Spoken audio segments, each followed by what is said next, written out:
Hi hello అందరికీ నమస్కారం. Welcome back to our channel. చాలా నెలల నుండి ఎదురు చూస్తున్న కొత్త ఆసరా చేయుత పథకానికి సంబంధించిన ఆసరా పెన్షన్లకి సంబంధించి రాష్ట్ర ప్రభుత్వం కొన్ని శుభవార్తలు తెలియజేసింది.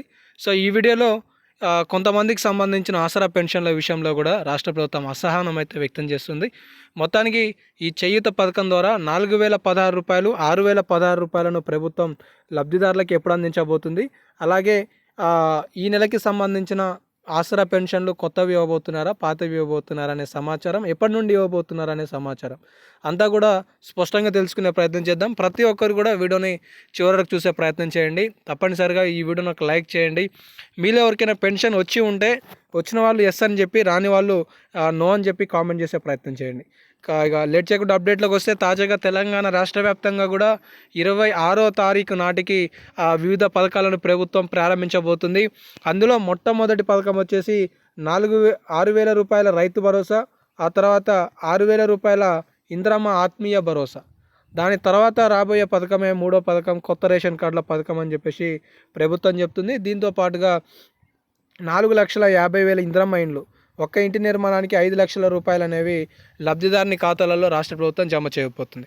ఈ పథకాలన్నీ అయిపోయిన తర్వాత తెలంగాణ రాష్ట్రంలో రేషన్ కార్డు ప్రామాణికంతో కొత్త ఆసరా చేయూత పథకానికి సంబంధించిన పెన్షన్లు 4,016 రూపాయలు వృద్ధులకు, వితంతువులకు, బీడీ కార్మికులకు, చేనేత, మలేరియా, ఎయిడ్స్ బాధితులు, అలాగే ఇతరకు సంబంధించిన రోగులకు సంబంధించి కూడా ఇవ్వబోతుంది అనేది తెలిసిన విషయమే. దీంతోపాటుగా 6,000 రూపాయల దివ్యాంగుల పెన్షన్ కూడా ప్రభుత్వం 4,000 రూపాయలు పొందుతున్న ప్రస్తుతం వాళ్ళకి రాష్ట్ర ప్రభుత్వం అందించబోతుంది. అయితే ఈ ఆసరా చేయూత పథకానికి సంబంధించి తెలంగాణ రాష్ట్రంలో సుమారుగా 80 నుండి 1,00,000 మంది లబ్ధిదారులు అనర్హతతో కూడా పెన్షన్లు పొందుతున్నట్లుగా ప్రభుత్వం గుర్తించినట్లుగా తెలుస్తుంది. దీంతో పాటుగా దాదాపుగా 25,000 మంది, సుమారుగా 25,000 మంది డబల్ పెన్షన్లు కూడా పొందుతున్నారనే అప్డేట్ని ప్రభుత్వం గుర్తించిన నేపథ్యంలో వీళ్ళందరినీ వేసి వీళ్ళ పెన్షన్లను రద్దు చేయాలనే ఆలోచనతో కూడా ఉన్నట్లుగా తెలుస్తుంది.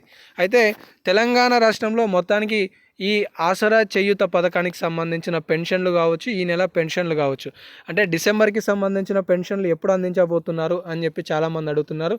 ఈ పెన్షన్లను ఈ నెల 26వ తారీఖు నుండి 29, 30వ తారీఖు కల్లా లబ్ధిదారుల ఖాతాలలోకి, లేదంటే లబ్ధిదారులకి పోస్ట్ ఆఫీస్ ద్వారా అందించడానికి అధికారులు కసరత్తు చేస్తున్నట్లుగా తెలుస్తుంది.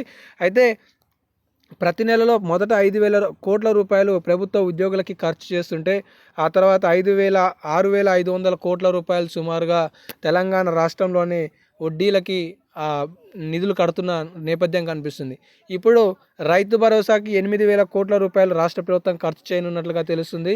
సో దీంతో పాటుగా సంక్షేమానికి మరో 12,000 కోట్ల రూపాయలు ఈసారి రాష్ట్ర ప్రభుత్వం చాలా బడ్జెట్ని వెచ్చించే నేపథ్యంలో ఆసరా చేయూత పెన్షన్లకి సంబంధించి గతంలో పెన్షన్లనే ఇచ్చే విధంగా కనిపిస్తున్నట్లుగా తెలుస్తుంది. అయితే మొత్తానికి ఆసరా చేయూత పథకానికి సంబంధించిన పథకం అనేది కొత్త పెన్షన్ల, ఇవన్నీ కూడా రేషన్ కార్డులు, రైతు భరోసా, ఇందిరమ్మ ఇండ్లకి సంబంధించి ఆత్మీయ భరోసాకి సంబంధించిన ప్రక్రియ అయిపోయిన తర్వాతే ఉండనుంది అనే అప్డేట్ అయితే ఈ సందర్భంగా తెలుస్తుంది. సో ఇవైతే కొన్ని అప్డేట్స్ ఉన్నాయి. తెలంగాణ రాష్ట్రంలో 26 తర్వాత 4,016 6,016 రూపాయల పెన్షన్ని ప్రభుత్వం ప్రారంభించడానికి సిద్ధపడుతుంది అనేది అయితే సమాచారం తెలుస్తుంది. దీంతో పాటుగా ఈ నెలలో అందాల్సిన పెన్షన్లను కూడా ఈ నెల 26వ తారీఖు నుండి 31వ తారీఖు కల్లా ఇచ్చే ప్రక్రియకి సంబంధించి అధికారులకు ఆదేశాలు అందనున్నాయని అప్డేట్స్ కూడా తెలుస్తుంది. సో ఇవైతే లేటెస్ట్ అప్డేట్స్. మరిన్ని అప్డేట్స్ కోసం మన ఛానల్ని ఫాలో అవుతుండండి. ధన్యవాదాలు.